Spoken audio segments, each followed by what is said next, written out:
का जो मोक्ष पाहुन है, इसके अंदर हमने कल 88 नंबर की गाथा पढ़ी।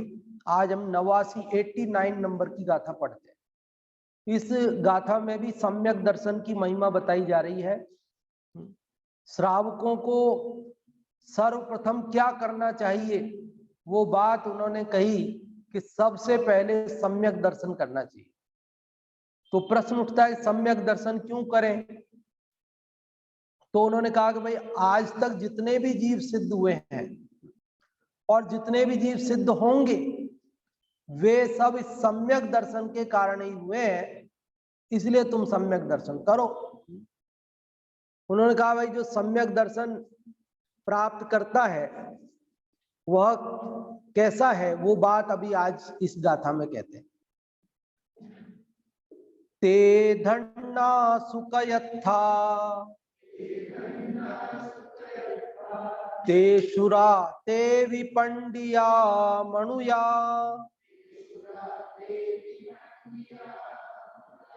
सम्मतम सिद्धियरम शिविणे विणमैलियम देहिम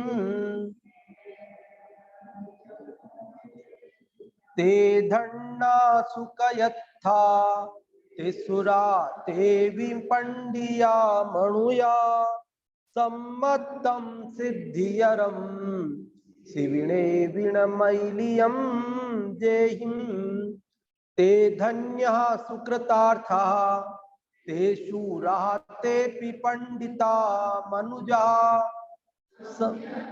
सिद्धिकरम स्वप्ने न मलिनितम यय। वे धन्य है सुकृतार्थ है वे शूर नर पंडित वही दो स्वप्न में सम्यक को जिनने मलिन किया नहीं। क्या कह रहे आचार्य कुंद देव इस गाथा के अंदर? तो कह रहे ते धन्ना, ते मतलब वे, धन्ना अर्थात धन्य है, ते धन्ना अर्थात वे धन्य है। कौन धन्य है वो तो अभी बताएंगे। आगे कह रहे सुकयत्था ते, सुकयत्था मतलब सुकृतार्थ, सु मतलब भली प्रकार अच्छी तरह से कृतार्थ है, ते मतलब वे, कि ते धन्ना वे धन्य है, सुकयत्था ते वे सुकृतार्थ हैं, सुराते, सुराते सुर अर्थात सूरवीर, सूरवीर भी ते मतलब वे, ते भी वे ही सूरवीर हैं। पंडिया पंडित भी वही है, मनुया मनुष्य भी वही है। समझ में आ रही बात? ते धन्ना वे धन्य है, सुकयत्था वे ही सुकृतार्थ है, सुराते भी वे ही शूरवीर है, पंडिया पंडित भी वही है, मनुया मनुष्य भी वही है। कि कौन है ये तो बताओ? धन्य है, सुकृतार्थ है, शूरवीर है, पंडित है, मनुष्य है, 5 बात कही है। वे है वे है वे है वे है वे है, कि वे कौन?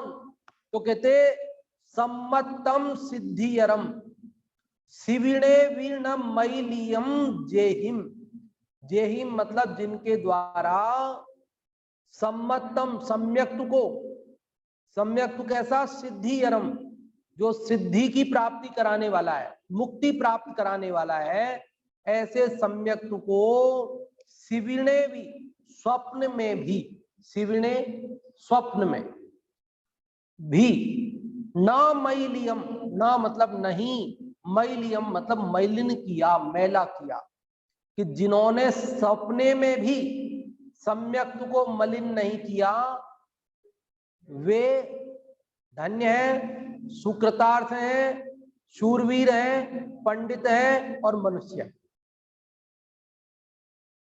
समझ में आई बात?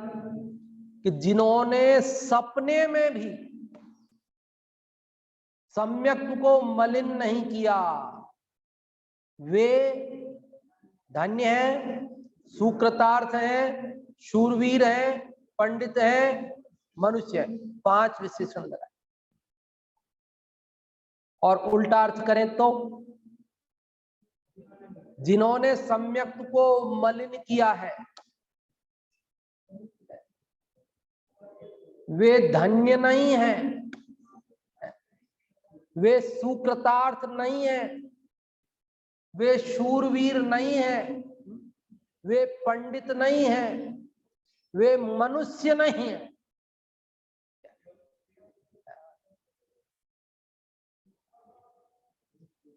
ये तो मैंने केवल नहीं लगा के बताया, सचमुच विलोम बोले तो और अटपटा लगेगा आपको।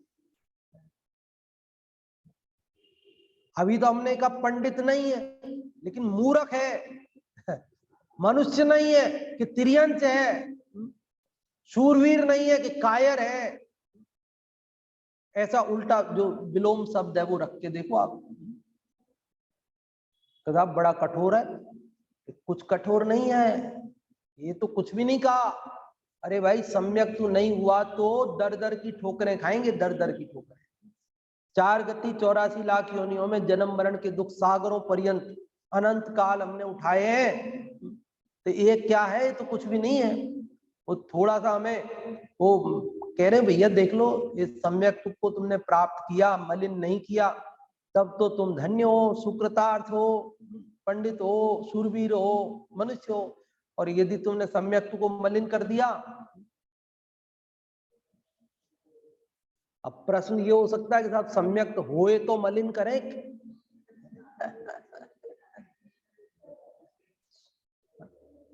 सम्यक जो मलिन करते हैं वो है ना भाई, कायर वो है, मूर्ख वो है, पशु वो है जो सम्यक को मलिन करते। लेकिन हम तो होशियार है, हमने तो सम्यक भी नहीं किया। हम सम्यक करें और फिर मलिन करें तब तो ये बातें हमारे लिए लागू हो, लेकिन हमने सम्यक किया ही नहीं तो मलिन भी किया नहीं, तो हमारे लिए तो ये बातें हैं।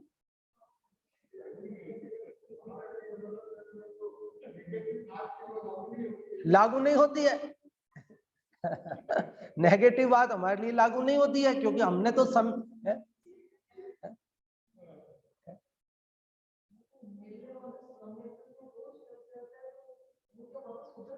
है क्या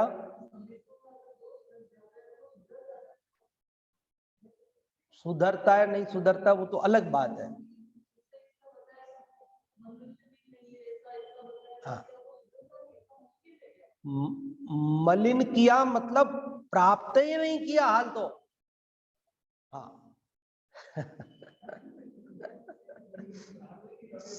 सम्यक सम्यक्त को प्राप्त करके मलिन करना है ना, वो तो है।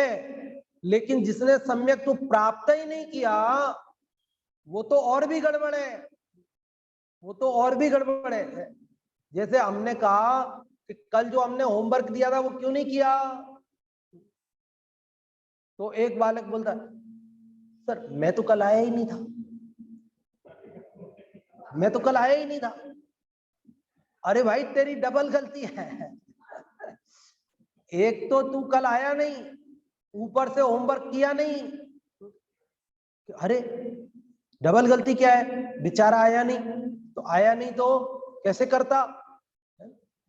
अरे भाई पहले तो उसे रोज आना था, क्यों नहीं आया।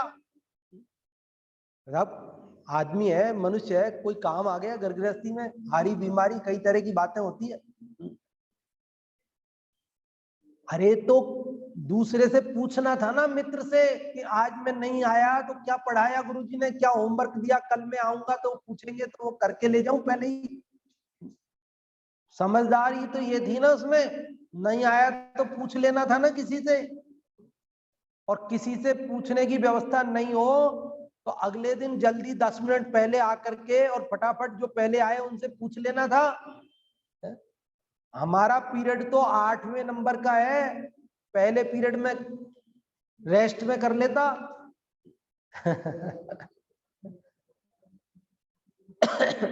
खाली पीरियड में कर लेता, और नहीं किया तो मैं नहीं आया ये कहने से बच थोड़ी जाओगे भाई। भाई नहीं किया मतलब नहीं किया। साहब मैं कॉपी में गलत लिख के नहीं आया, परीक्षा में गलत लिख के नहीं आया, कि फिर तू क्या करके आया? कि साहब मैं खाली कॉपी दे के आया। तब मैंने गलत कुछ लिखा ही नहीं। गलत नहीं लिखा तो सही लिखा क्या? कि नहीं मैं खाली दे के आया, एकदम खाली दे के आया तो ठीक है क्या? तो ऐसे सम्यक्त को पाकर मलिन किया वही दोषपूर्ण है, और जिसने सम्यक्त पाया ही नहीं वो भी दोषपूर्ण है। इसलिए ये उल्टे वाले विशेषण अपने को यदि सम्यक्त प्राप्त नहीं किया है तो लागू पड़ते हैं, और अगर किसी ने कर लिया हो तो उसके लिए नहीं पड़ते। उसके लिए फिर सीधे वाले लागू पड़ते हैं। कौन से वाले? देखो जगत में क्या है, आप कह रहे थे मलिन होने के बाद शुद्ध नहीं होता क्या? अरे होता है, वो तो छूट जाए तो भी फिर होता है, उसमें क्या है? वो तो कल बताया ना, अर्धपुद्गल परावर्तन काल में वो नियम से मोक्ष जाएगा। एक बार अगर सम्यक दर्शन पाकर उसने मलिन कर दिया, क्या छोड़ भी दिया, तो भी दोबारा हो जाएगा, दोबारा मल भी दूर हो जाएंगे और फिर मुक्ति भी चला जाएगा, वो तो सारा है। लेकिन कहने का मतलब ये है कि भाई जब इतना महत्वपूर्ण जो है कि जिसके बिना मुक्ति नहीं होती है, तो ऐसे सम्यक्त को प्राप्त करना चाहिए, प्राप्त करके मलिन नहीं करना चाहिए, ये बात कह रहे हैं। और वे अगर तुमने प्राप्त कर लिया और मलिन नहीं किया तो तुम धन्य हो, सुकृतार्थ हो, शूरवीर हो, पंडित हो, मनुष्य हो, और भी जितने विशेषण लगाने हो लगा। तो भाई गाथा में तो सीमा है ना, कितने विशेषण लगाते, लगा दिए, 5 लगा दिए। और 5 का मतलब 5 तो होता ही नहीं है। क्यों? 5 का मतलब 10 का बताया था बहुत, तो 5 का थोड़ी बताया था क्या? अरे बोलते नहीं 5 आदमियों का काम है सब। कहता ये मंदिर का काम है, 5 आदमी का काम है, मेरे अकेले का काम तो है नहीं कि जो मैं जैसे कहूं वैसे हो जाए। 5 आदमी का काम है साहब। तो 5 आदमी का काम मतलब कौन 5 आदमी का नाम गिनाओ, 5 आदमी का गिनाना क्या है? 5 क्या गिना है? ये तो 5 मतलब बहुत लोगों का है, पूरे समाज का काम है, सब लोगों का काम है। तो 5 का मतलब क्या हो गया है? हो गया ना, बहुत हो गया ना। तो ऐसे यहां कह रहे भैया, वो उसमें सारे अच्छे विशेषण घटित होंगे, किसके लिए? जिसने सम्यक्त को प्राप्त कर लिया। और जिसने नहीं किया तो कि उसके लिए उल्टे वाले सारे विशेषण, 5 ही नहीं, सारे उल्टे वाले विशेषण लागू पड़ेंगे उसके लिए। सम्यक्त की ऐसी महिमा है, इसलिए कहते हैं, क्या कहते हैं देखो, अर्थ समझ में आया ना आपको? हिंदी अर्थ पढ़ता हूं यहां से, कि जिन पुरुषों ने मुक्ति को करने वाले सम्यक्त को स्वप्न अवस्था में भी मलिन नहीं किया, अतिचार नहीं लगाया, वे पुरुष धन्य हैं, वे ही मनुष्य हैं, वे ही भले कृतार्थ हैं, वे ही शूरवीर हैं, वे ही पंडित हैं। 5 विशेषण लगा करके वो कह रहे हैं किसमें नहीं किया मलिन? हकीकत में तो मलिन किया ही नहीं, लेकिन सपने में भी नहीं मलिन किया। मतलब कभी उनको सपना भी ऐसा नहीं आया कि जिसमें उन्होंने सच्चे देव सा गुरु के अलावा अन्य किसी को,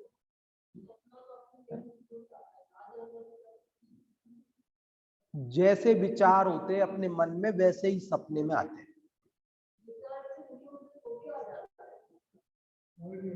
ऐसा नहीं होता, सपने में जो विचार हैं वो आगे पीछे जुड़ जाते हैं, थोड़े बढ़ के आ जाते हैं, थोड़े घट के आ जाते हैं, मिक्स हो जाते हैं, पर कुछ ना कुछ रूप होता जरूर है उसका, कुछ ना कुछ रूप जरूर होता है उसका।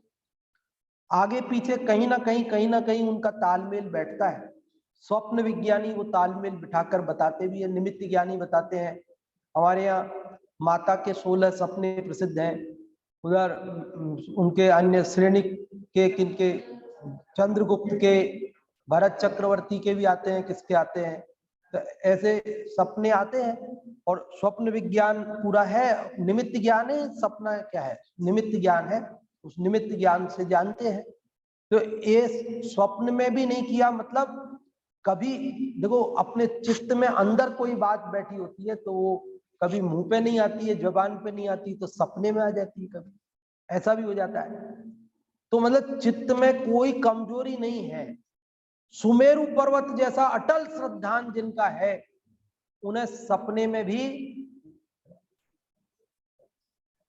अपन आशंकित हो ना कि बच्चा बाहर जा रहा है, अकेला जा रहा है, पता नहीं क्या होगा उसका, कहीं बस में एक्सीडेंट नहीं हो जाए कहीं, तो सपने में ऐसी ही बातें आती है।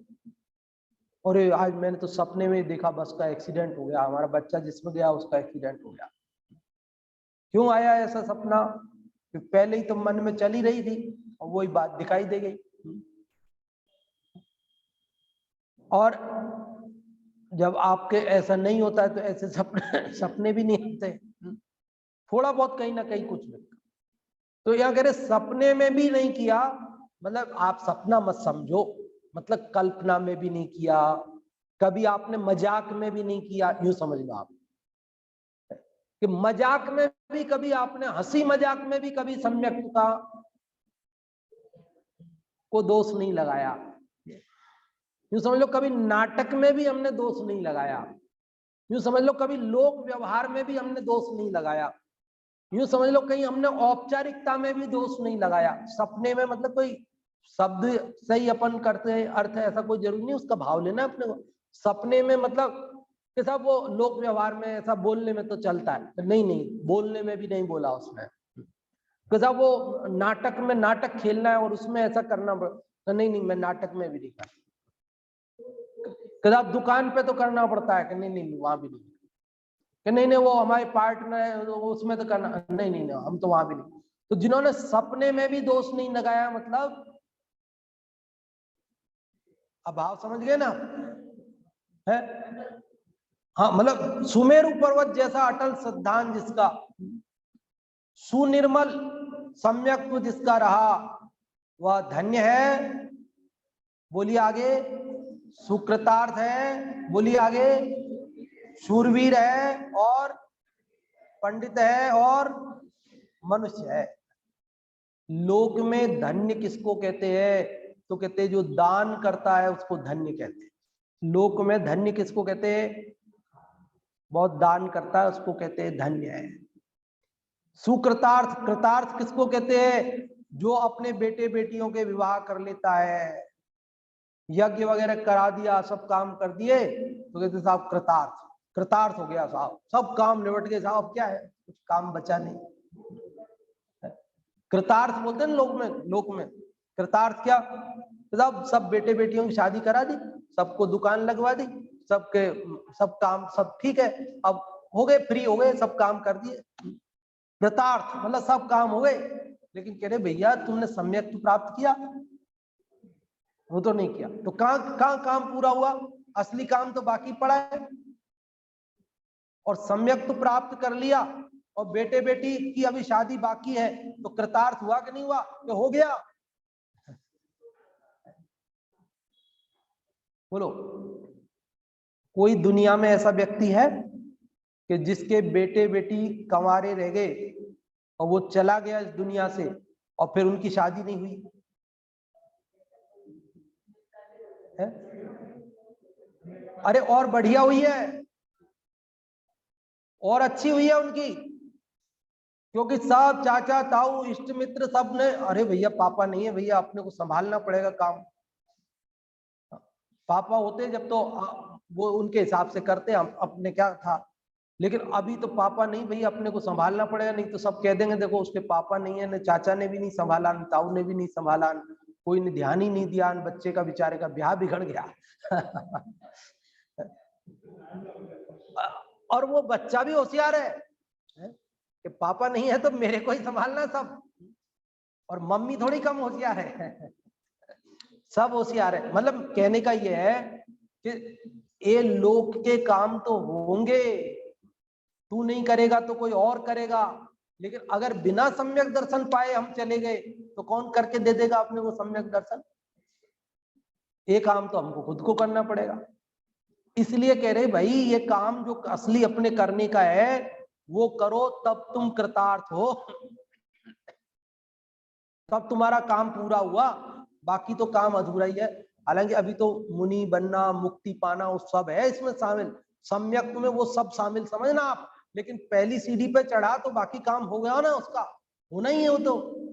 ये बताया ना 87 नंबर गाथा में, सम्यक से पढ़ने में तो हो गया, तो वो जो है दुष्टाष्ट कर्मों का क्षय करेगा, तो पूरा काम होएगा उसका। लेकिन सम्यक तो किया कि नहीं किया? नहीं किया तो फिर काय का कृतार्थ हुआ? लोक में किसको कृतार्थ कहते हैं? कि विवाह आदि कर दिए, मकान बना दिया, सब तीर्थों की यात्रा कर ली, सम्मेद शिखर, बाहुबली, बुंदेलखंड, सबकी वंदना हो गई। अब क्या बचा? अब कुछ नहीं बचा। अब तो सब हो गया, सब हो गया। अब अपन यहां से चले जाए कोई दिक्कत नहीं। अब तो सब काम हो गए। कि सम्यक दर्शन हो गया क्या? नहीं हुआ तो काम कहां हुआ पूरा? लोक में कृतार्थ किसको समझ रहे हैं लोग? देखो भावार्थ में लिखा है ये सब बातों को, मैं मेरे मन से नहीं कह रहा आपको। मैं तो आपको पहले ही कह रखा है, मैं एक शब्द भी मेरे मन से नहीं कहता हूं। सब शास्त्र में लिखा होता है। इसमें नहीं लिखा होगा तो किसी दूसरे में लिखा होगा। अपन ने यहाँ नहीं पढ़ा होगा तो कहीं और पढ़ा होगा, लेकिन मेरे मन का एक शब्द भी नहीं है, सब यही लिखा है। देखो क्या लिखा है भावार्थ में, लोक में कुछ दानादिक करे उसको धन्य कहते हैं, उनको धन्य कहते हैं। तथा विवाहादिक यज्ञादिक करते हैं उनको कृतार्थ कहते हैं। यज्ञ कर देते है ना, अन्य लोगों में यज्ञ के बोलते हैं, अपने जैनों में यज्ञ नहीं तो सब वो क्या बोलते हैं, प्रसादी क्या बोलते हैं, सब तीर्थ यात्रा कर आए फिर प्रसादी कर देते, क्या करते, समाज को सबको जिमा देते, क्या बोलते हैं, वात्सल्य भोज, मतलब जो भी प्रसादी बोलते हैं ना। इधर तो मेवाड़ में तो प्रसादी बोलते हैं। कहता हमने एक बढ़िया सा विधान करा दिया जोरदार और सारे समाज को जिमा दिया। अब क्या बचा काम? सब काम हो गए हमारे। वो क्या समझता अपने आप को? कृतार्थ हो गया, कृतकृत्य हो गया। और वो बोलते भी है लोग, उठावने में बोलते भी है, सब काम हो गए थे, सब यात्राएं कर ली, सब कर दिया, सारे काम हो गए, सब काम कंप्लीट। ये कह रहे भाई कहाँ काम हो गया? सम्यक तो प्राप्त नहीं किया तो ये मनुष्य जन्म का काम तो असली तो जो था संयम की पूर्णता, वहां तक तो दूर यार, सम्यक भी नहीं प्राप्त किया, सब काम तो अधूरे पड़े भाई। इसलिए कह रहे लोक में कुछ दानादिक करे उसको उनको धन्य कहते हैं, तथा विवाहादिक यज्ञादिक करते हैं उनको कृतार्थ कहते हैं। और शूरवीर किसको कहते हैं लोक में? तो युद्ध में पीछा न लौटे उसको शूरवीर कहते हैं। शूरवीर किसको कहते हैं? पीठ नहीं दिखाए, गोली सीने पे खाए, उसको शूरवीर कहते हैं। क्या? पीछे खाए तो कायर कहते हैं। पीठ पे गोली लगी इसका मतलब तू भाग के जा रहा था, और सीने पे गोली लगी इसका मतलब तू मुकाबला कर रहा था। तो मुकाबला करते हुए मर भी जाए, भले जीते नहीं, हार भी जाए, मतलब मर भी जाए, तो वो शहीद कहलाता है। क्या कहलाता है वो? और भागता हुआ मर जाए तो, और चाहे बच भी जाए, मरे भी नहीं बच भी जाए, तो भगोड़ा कहलाता है। क्या कहलाता है वो? कायर कहलाता, भगोड़ा कहलाता वो तो उनका पहले से ऐसा ऑर्डर ही रहता है। तो ये जो अगर भाग के जाए तो पहले तुम गोली मार देना, अपने साथी को कह दे, पहले ही कहते थे कि देखो अपन दुश्मन से लड़ने जा रहे हैं, अपनी टुकड़ी में मान लो 40 सैनिक हैं, तो अपने को क्या करना है कि सामने वाले से मुकाबला करना है, या तो जीतेंगे या तो मरेंगे, लेकिन भागना नहीं है। और अपने में से यदि कोई भागने लग जाए तो कि तुम में से जो देखो उसको पहले गोली, उस दुश्मन को छोड़ के पहले उसको मारना, भागने वाले को गोली मारना। अपने साथियों से कहते हैं कि वो तो हमारा साथी है, दुश्मन थोड़ी है, उसको क्यों गोली मारे? कि नहीं, उसको गोली मारो इसलिए ताकि दूसरा नहीं भागे। एक भागेगा ना, दूसरा भी भागेगा, तीसरा भी भागेगा, सभी भाग जाएंगे, फिर लड़ेगा कौन? इसलिए वो कह रहे जो भागे उसको तुम पहले गोल, ताकि दूसरा भागने की हिम्मत नहीं करे, उसको ये समझ में आ जाए मरना तो ऐसे भी पड़ेगा भाई, अगर भागेंगे तो भी मरेंगे, तो जिससे बढ़िया इधर हो सकता है अपन जीत जाएं, और जीते नहीं तो कम से कम शहीद का दर्जा तो मिलेगा। और भागने में मरना तो है ही, बचना तो है ही नहीं, और शहीद भी नहीं कहलाएंगे, और जीतने की संभावना तो है ही नहीं, इसलिए कोई भागने की हिम्मत नहीं करे। वो पहले ही ऐसा निर्देश दे के रखते हैं, और ऐसे निर्देश के कारण एक भी नहीं भागता। ये बात कहां से आ गई लेकिन? हाँ, सूरवीर। तो सूरवीर किसको कहते हैं? कि जो युद्ध में पीछा नहीं लौटे उसको सूरवीर कहते हैं लोक में, लेकिन धर्म में तो सूरवीर उसको कहते हैं जो सम्यक दर्शन प्राप्त कर ले। सम्यक दर्शन प्राप्त नहीं करे तो पीछा ही लौट गया, वो तो फिर क्या है, आया यहाँ फिर चला गया इस मनुष्य दुर्लभ भव को खो करके। इसलिए कहा युद्ध में पीछा न लौटे उसको सूरवीर कहते हैं। पंडित किसको कहते हैं लोक में? तो कहते बहुत शास्त्र पढ़ गए उसको पंडित कहते हैं लोक में, लेकिन धर्म में तो यहाँ कह रहे भैया सम्यक दर्शन प्राप्त किया क्या?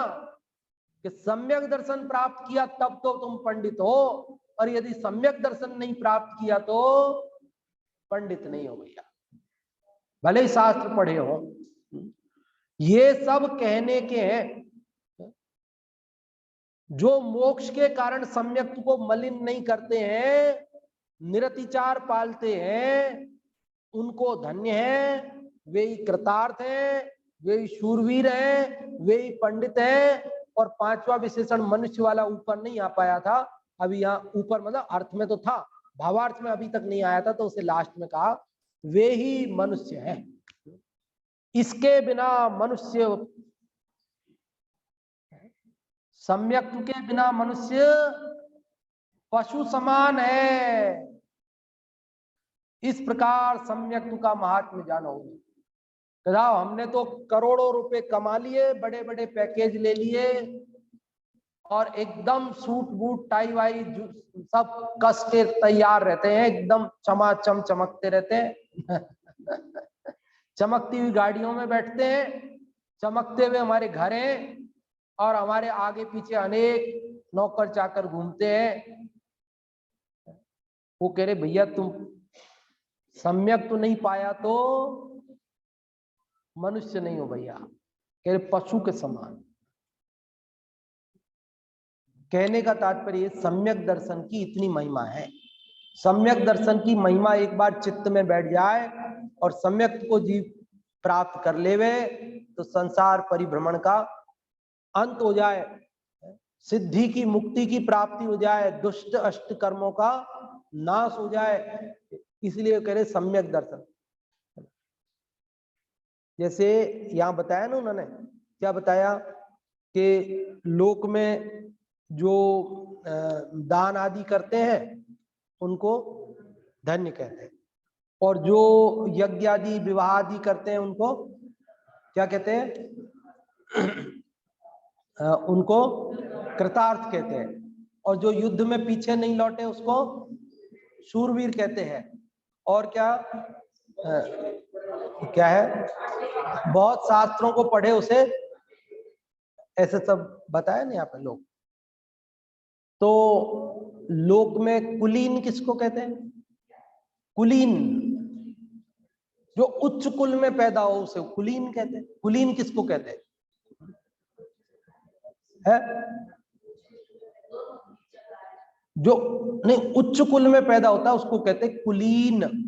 कुलहीन नहीं कह रहा हूं, कुलीन, ल पे बड़ी की मात्रा। कुलीन कौन है? जो उच्च कुल में पैदा हो। और पंडित किसको कहते हैं वो तो अभी बता ही दिया बहुत शास्त्रों को। श्रुतवान किसको कहते हैं? जो शास्त्रों को सुनते हैं। गुणज्ञ किसको कहते हैं? जो बहुत क्या गुणवान हो, जिसमें बहुत सारे गुण हो। वक्ता किसको कहते हैं? है जो अच्छा बोल सके, बढ़िया भाषण दे सके, उसे वक्ता कहते हैं। और दर्शनीय किसको कहते हैं? जो बहुत सुंदर हो, रूपवान हो, जिसे देखते ही मन न भरे, देखते ही रहो, इतना सुंदर हो, उसे क्या कहते हैं? दर्शनीय। लेकिन लोक में किसकी महिमा है? धन की। इसलिए लोक में कुलीन किसको कहते हैं? उच्च कुल वाला कौन है? कि जिसके पास पैसा हो। लोक में पंडित कौन है? जिसके पास पैसा हो। लोक में वक्ता कौन है? बोलना किसको आता है? भाषण देना किसको आता है? कि जिसके पास पैसा हो। लोक में दर्शनीय सुंदर कौन है? जिसके पास पैसा हो। पैसे की महिमा है ना, तो लोक में ऐसा बोलते हैं। बाकी तो अगर पैसा नहीं होवे तो बाकी सब गुण उसके कैसे हो जाते हैं? गौण हो जाते हैं। ये बात भर्तृहरि ने लिखी नीति शतक में, पहले बताई ना हमने आपको। हाँ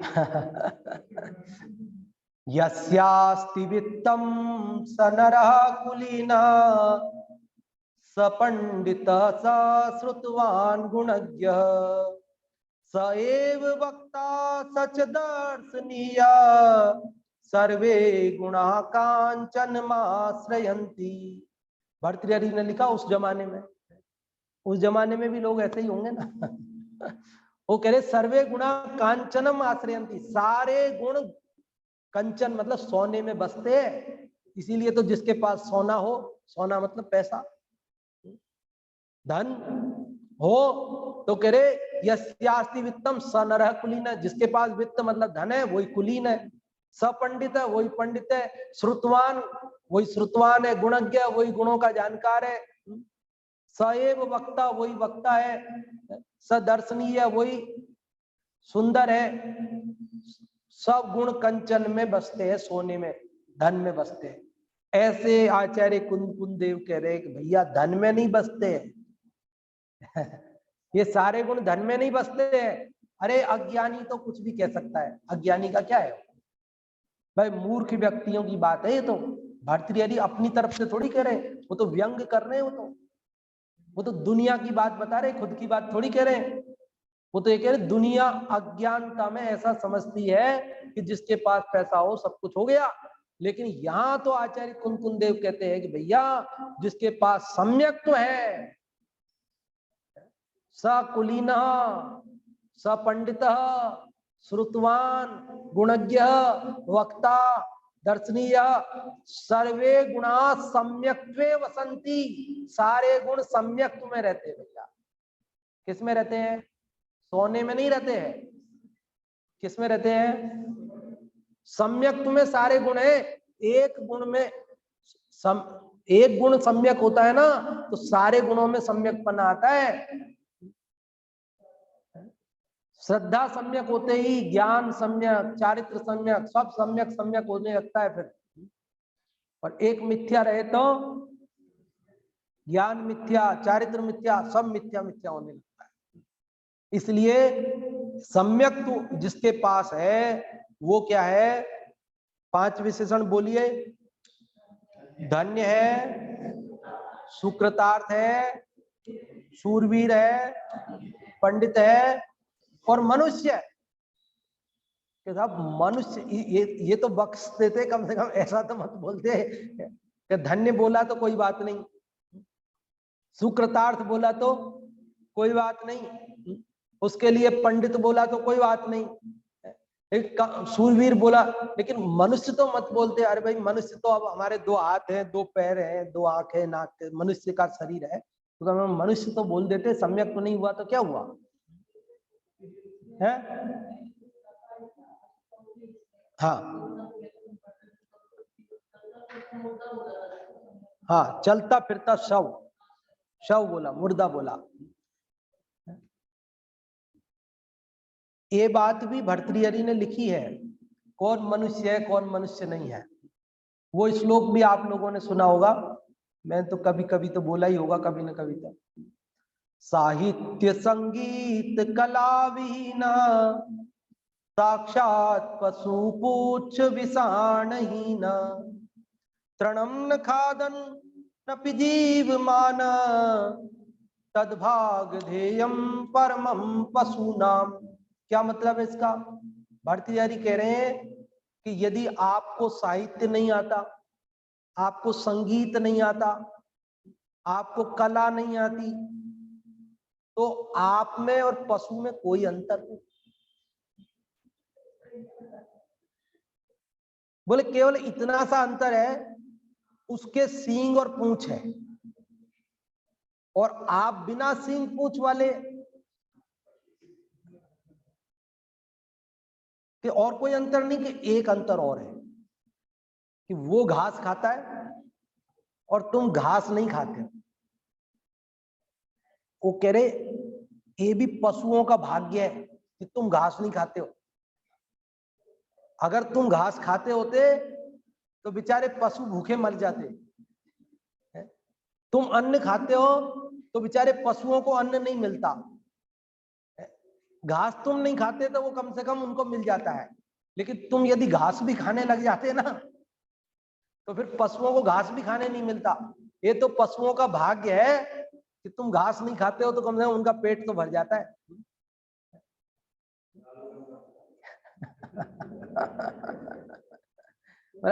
अपन सब्जियों के छिलके तो कम से कम मिल जाते हैं जानवरों को, लेकिन यदि छिलके भी अपन खाने लग जाएंगे तो क्या होगा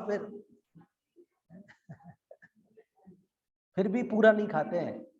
थोड़ा बहुत छिलका खा भी जाते तो पूरा तो नहीं खाते ना, किसी किसी का खा जाते, सबका तो नहीं खाते ना।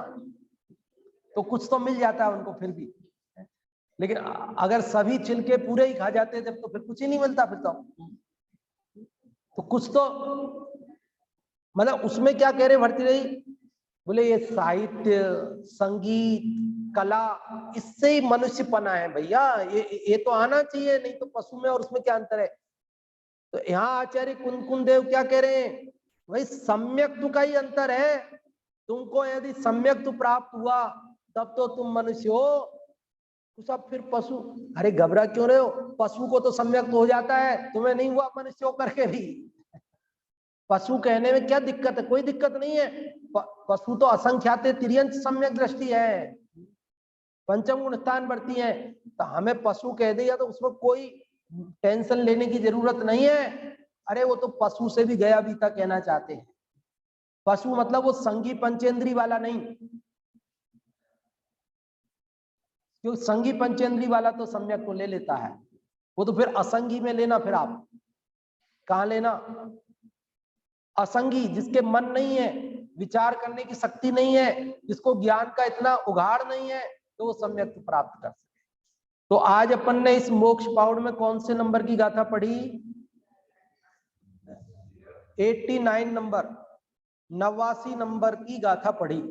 और इस 89 नंबर की गाथा में हमने क्या बात पढ़ी? कि जिन्होंने सम्यक्त्व को स्वप्न में भी मैला नहीं किया, वे धन्य हैं, वे सुकृतार्थ हैं, वे शूरवीर हैं, वे पंडित हैं, वे मनुष्य हैं। भावार्थ यह है कि इन सब शब्दों का भाव क्या है, मतलब क्या है? कि मतलब इतना सा है तो भैया जिसने सम्यक्त्व प्राप्त किया उसका ये सार्थक है मनुष्य जन्म, बाकी तो सब बेकार है। ये कम से कम अपने को सम्यक्त्व की महिमा आकर हम सम्यक्त्व को प्राप्त करके और सिद्धि अर्थात मुक्ति को प्राप्त कर लें। इस मंगल भावना से अभी की बात को अपन विराम देते हैं और अगली गाथा कल पढ़ेंगे।